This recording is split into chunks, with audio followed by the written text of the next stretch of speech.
தமிழ்நாட்டைச் சேர்ந்த முன்னாள் சட்டமன்ற உறுப்பினர்கள் 15 பேர் பாஜகவில் இணைந்துள்ளனர். யார் இவர்கள், எந்தெந்த கட்சியைச் சேர்ந்தவர்கள் என்பதை இந்த செய்தி தொகுப்பில் பார்க்கலாம்.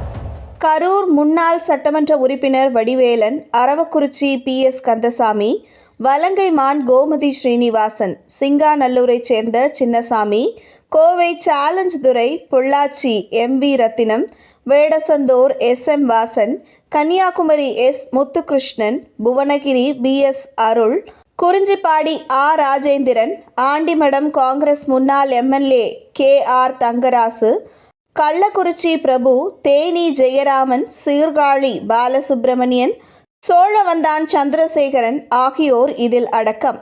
இவர்கள் டெல்லியில் மத்திய அமைச்சரும் ஆசியாநெட் தொலைக்காட்சி நிறுவனருமான சந்திரசேகரன், தமிழ்நாடு பாஜக தலைவர் அண்ணாமலை உள்ளிட்டோர் முன்னிலையில் பாஜகவில் ஐக்கியமாகியுள்ளனர்.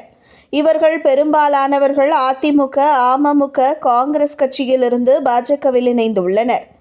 அதிமுகவிலிருந்து அமமுகவிற்கும் பிறகு அதிமுகவிற்கு அணிதாவிய கள்ளக்குறிச்சி பிரபு உள்ளிட்ட பலர் குறிப்பிடத்தக்கவர்கள் ஆவர்.